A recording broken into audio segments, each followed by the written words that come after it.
Are you living in the Black Hills and feeling very hopeless about this housing market? I'm going to talk to you a little bit today about our personal journey and what we did as someone who didn't qualify for a mortgage and what we're doing going forward to make sure that we can still create generational wealth through owning real estate. So without further ado, let's get started.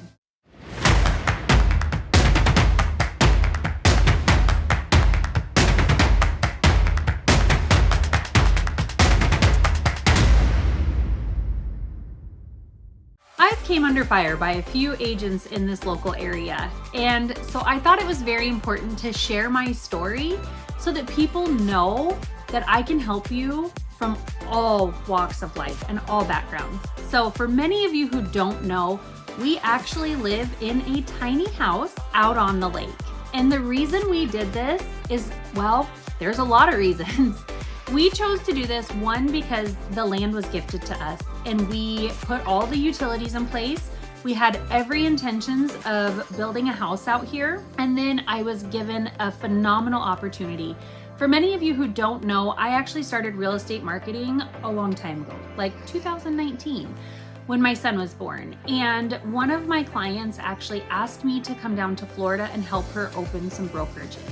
So I took this opportunity to go down there and learn from the best, because in my opinion, there were not agents in this area who were marketing how I think clients deserve to be marketed to, and they were not helping clients the way I would have wanted to be helped back when I was purchasing real estate. So I took this opportunity to go down there and learn from the best.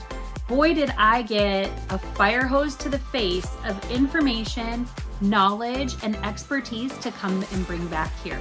But when we came back, because I had transitioned jobs, so I did real estate marketing and then transitioned into being a real estate agent, the bank said, you don't have 2 years worth of experience, so we cannot give you a loan. No problem. We'll figure it out. We had a few different options we could have done.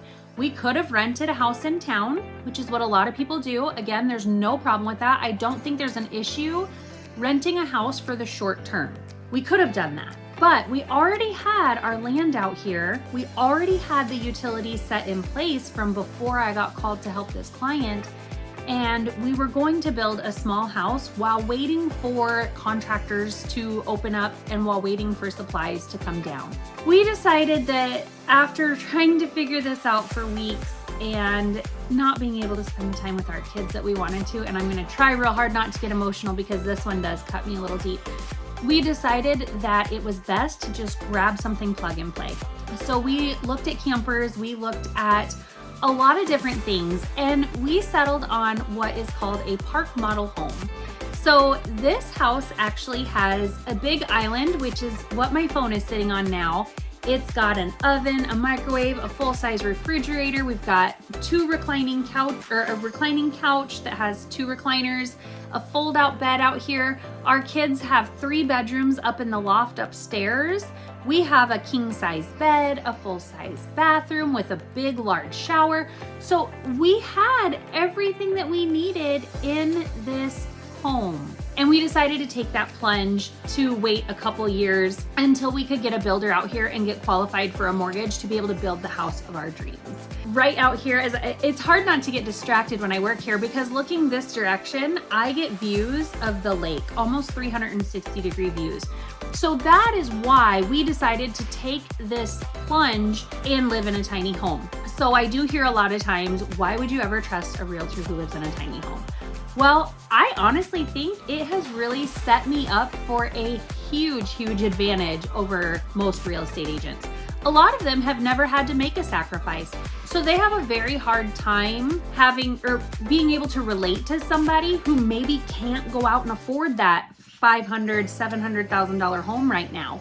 And I feel that I now have the advantage to look at some creative housing solutions for people so that they can get on that path to create generational wealth. So maybe that means renting a house for a year. Maybe it means getting some land because ultimately you're like me and you have the desire to have chickens. So maybe it means you buying a piece of land that's got some utilities on it and you live tiny like I do for a year before you start that build process. Honestly, there's so many options to get into home ownership and to create generational wealth. That's where we sit here and have coffee and figure it out. If you can't tell, I love coffee. This is my badass espresso machine that I don't know as if I could ever live without.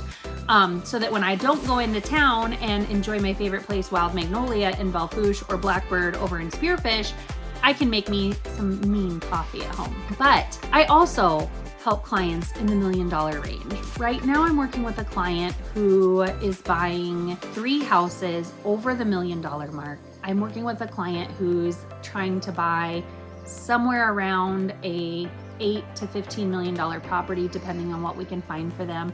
I'm also helping a sweet couple that just had a baby. This is their 3rd child. I'm helping them find a house that's over that $1 million range. So it's not that I can't help people in that $1 million range. It's not that I don't know what to do. It's that this just wasn't a position.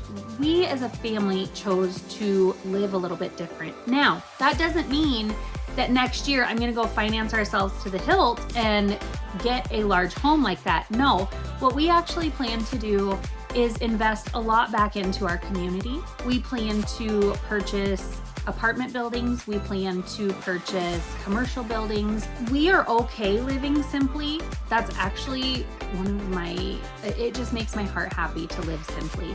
I love living in a small space. I get to spend so much more time with my clients. I get to spend so much more time with my family and my friends, and I get to go to all of my kids' sporting events. I don't have a big house to maintain, and I'm appreciating that in this season in my life.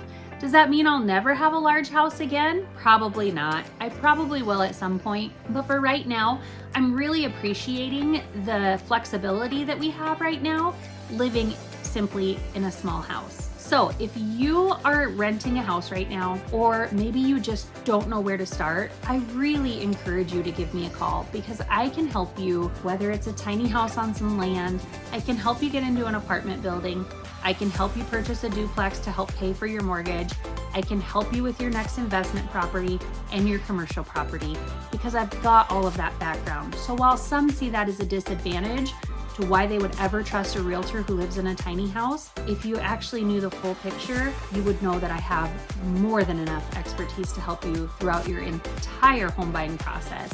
That starts now and it will follow you for the rest of your life. So if you're looking for someone to help you create generational wealth through owning real estate, who knows what it's like to live simply, moderately, and live large, then give me a call at 605-759-0808.